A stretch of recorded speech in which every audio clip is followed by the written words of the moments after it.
Sir हम जब पूजा पाठ करते हैं, मंत्र जाप करते हैं, तो किसी एक व्यक्ति को देखकर, किसी खास व्यक्ति को देखकर हमें गुस्सा आना शुरू हो जाता है।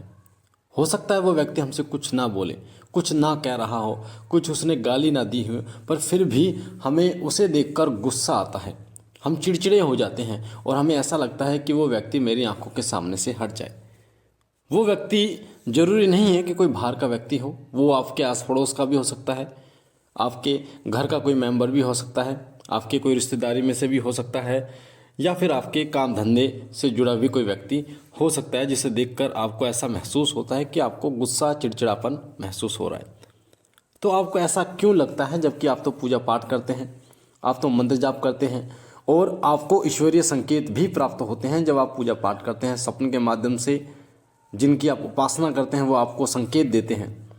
साथ ही आपके घर के मंदिर में जो दीपक है उसमें फूल भी बनता है, आपके रोंगटे भी खड़े होते हैं, आपका मन भी एकाग्र हो जाता है। पर ऐसा क्यों होता है कि जब आप किसी व्यक्ति के सामने जाते हैं, किसी खास व्यक्ति के सामने, तो आपको गुस्सा आ जाता है? इसका क्या कारण होता है? ये जो जानकारी है इसी तत्व के ऊपर है कि गुस्सा आपको क्यों आता है। अगर आप पहली बार हमारे चैनल पे हैं तो वीडियो को लाइक शेयर जरूर करना, साथ ही चैनल को सब्सक्राइब कर बेल आइकन को जरूर दबाना, ताकि पूजा पाठ से संबंधित जानकारियाँ, मंत्र साधनाएं आपको निरंतर प्राप्त होती रहे।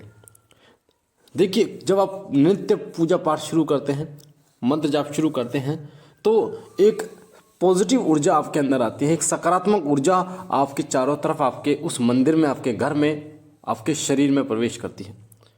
और वो जो सकारात्मक ऊर्जा होती है वो इतनी पवित्र होती है, इतनी पवित्र होती है, सात्विक और पवित्र होती है कि वो कोई भी गंदगी और तामसिक चीज़ों का परहेज करते हैं। तामसिक चीज़ों से बिल्कुल भी पसंद नहीं होती। वो नहीं चाहती कि कोई ऐसा व्यक्ति जो गंदा हो या अपवित्र हो या जिसके मन में मलिन विचार हो वो आपके स्पर्श करे या आपके सामने आए।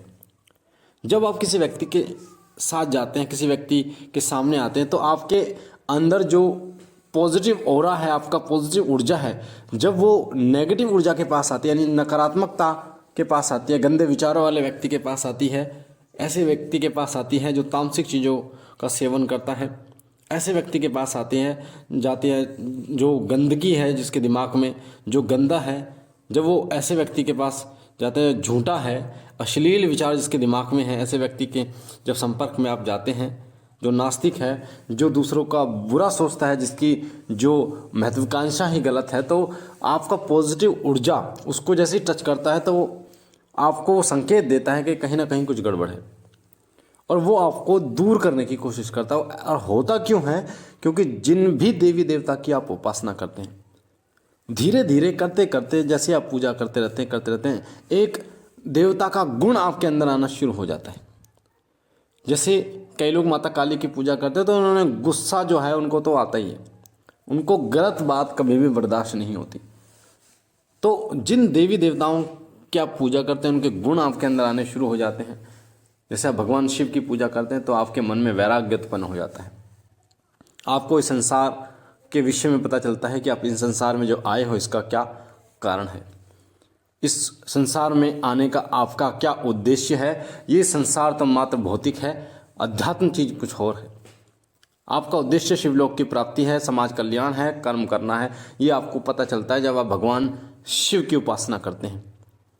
भौतिक चीज़ों से आप धीरे धीरे आप दूर होना शुरू हो जाते हैं, कोई मान्य नहीं रखती वो चीज़ आपके लिए, और आप ईश्वरीय भक्ति में ही विश्वास रखते हैं। ऐसे ही आप माता काली की जब उपासना करते हैं तो गुस्से का गुण आपके अंदर आता है, क्रोध का गुण आपके अंदर आता है, और गलत चीज़ आपको बिल्कुल भी बर्दाश्त नहीं होती। जब आप अपने इष्ट देव की उपासना करते हैं तो एक गुण और आपके अंदर आता है, वो आता है धर्म और अधर्म को जानने का, सही और गलत को जानने का। सही क्या है, गलत क्या है, आप अडिंग हो जाते हैं अपनी बात पर। अगर कोई अधर्म कर रहा है और आपसे बोल रहा है कि ये सही है और आपको लगता है कि वो गलत है, आपके अंदर से आवाज़ आ रही है कि ये गलत है, तो चाहे आपकी गर्दन कट जाए पर आप अपने मत से नहीं हटते कि हाँ ये सही है या गलत है। ये आपको पता होता है, अगर वो कुछ गलत है तो आप बोलेंगे गलत है, चाहे वो आपके घर में ही क्यों ना हो रहा हो। यानी आपके परिवार में भी हो, गलत हो रहा है तो आप उसे गलत ही कहेंगे। ये गुण आपके अंदर आना शुरू हो जाता है। तो सभी जो गुस्सा आपको आता है वो सभी गुणों के कारण होता है कि दैवीय गुण आपके अंदर आते हैं। तो देवता जो हैं, दैवीय शक्तियाँ कभी भी वो इन चीज़ों को बर्दाश्त नहीं करती कि कोई उनके सामने कोई व्यक्ति ऐसा है जो नास्तिक हो, तो अश्लील विचार जिसके दिमाग में झूठा हो, तामसिक चीज़ों का सेवन करता हो, जिनमें से बदबू आ रही हो, ऐसे व्यक्तियों से बिल्कुल दूर रहते हैं। तो जो शक्तियाँ होती हैं वो उनके अंदर एक चिड़चिड़ापन महसूस होता है उसके स्वभाव में, उस व्यक्ति के स्वभाव में, और वो उसको दूर करने की कोशिश करती हैं। तो यही कारण है कि पूजा पाठ और मंत्र जाप करने के बाद भी आपको गुस्सा आता है।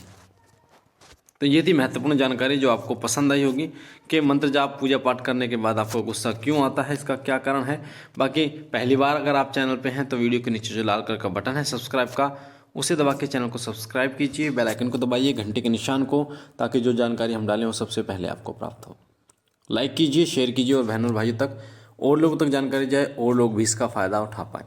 बाबा भोलेनाथ से मैं विनती करता हूँ कि बाबा आपकी झोली भरते रहें, सदैव आपके ऊपर अपनी कृपा दृष्टि बनाए रखें, आपकी मनोकामनाओं को पूर्ण करें, आपके परिवार में सुख समृद्धि लाएं।